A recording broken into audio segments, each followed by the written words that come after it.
কথা ছিল বিদেশ থেকে হাসি মুখে ফিরবেন বাড়ি, তবে ফিরলেন জীবিত নয়, নিথর দেহে কফিন হয়ে।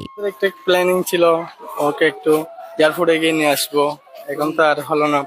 বাইরে তো মাসত আবার হতা আছিল, আয়ের বিয়ে করবো ওই জায়গা টাকা লইয়ে। বলছি চট্টগ্রামের পটিয়ার ৩০ বছর বয়সী টকবগে যুবক ওমান প্রবাসী আক্তার হোসেনের কথা। ছোটবেলা থেকেই আক্তার ছিলেন সৎ, পরোপকারী ও অদম্য পরিশ্রমী। আক্তার ভাই মানুষের সবার প্রতি আন্তরিক ছিল। ছোটবেলা থেকে উনি খুব নম্র এবং ভদ্র ছিল, সবাইকে সহযোগিতা করতো। অত্যন্ত ভালো ছেলে। বিদেশের মধ্যে যখন সেইছি বা মসজিদ মাদ্রাসার জন্য বা এটা দেন ওটা দেন, সহযোগিতা ওনার কাছে সবসময় পাই। বুক ভরা স্বপ্ন নিয়ে জীবিকার তাগিদে ৮ বছর আগে মধ্যপ্রাচ্যের দেশ ওমানে পাড়ি জমান তিনি। পরিবারের ইচ্ছে ছিল দেশে ফিরেই ধুমধাম করে আক্তারের বিয়ে দেওয়া হবে। তার জন্য পাত্রীও দেখা হচ্ছিল। একই সঙ্গে প্রবাসে উপার্জিত অর্থ দিয়ে নতুন একটি বাড়ি নির্মাণের প্রস্তুতিও নিচ্ছিল পরিবার।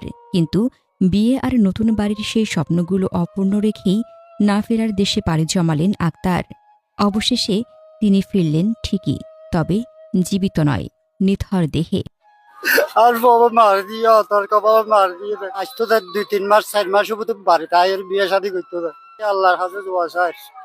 আর আল্লাহর কাছে সহিত তার এই খবর ছড়িয়ে পড়তেই বাবা মার বুক ফাটা কান্না, বন্ধুবান্ধব ও স্বজনদের আহাজারিতে ভারী হয়ে ওঠে পুরো এলাকা। পরিবার সূত্রে জানা যায়, আক্তার হোসেন ওমানে একজন ইলেকট্রিশিয়ান হিসেবে কর্মরত ছিলেন। গত ৬ জুন বিকেলে বাড়িতে টাকা পাঠানোর উদ্দেশ্যে মোটরসাইকেল যোগে কর্মস্থল থেকে বের হন তিনি।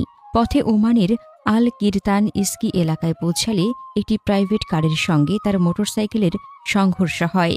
এতে তিনি গুরুতর আহত হন। পরে তাকে উদ্ধার করে হাসপাতালে নেওয়ার পথেই প্রাণ হারান তিনি। আর বাবা মার দিয়ে তার বাবা মার দিয়ে ১৪ জুন তার মরদেহ দেশে আনা হয় এবং নিজ এলাকায় জানাজা ও দাফন সম্পন্ন হয়। এই ঘটনায় পরিবারসহ পুরো এলাকায় শোকের ছায়া নেমে এসেছে। আক্তার চট্টগ্রামের পটিয়া উপজেলার শোভনদণ্ডী ইউনিয়নের হাতিরঘোনা গ্রামের আব্দুল মালেকের দ্বিতীয় পুত্র। আমরা প্রিয় পটিয়া টিভি পরিবার মরহুমের আত্মার মাগফিরাত কামনা করছি এবং শোক সন্তপ্ত পরিবারের প্রতি গভীর সমবেদনা জানাচ্ছি। ইব্রাহিম চৌধুরীর তথ্যচিত্রে ইসনাতুজ্জাহান, প্রিয় পটিয়া টিভি, চট্টগ্রাম।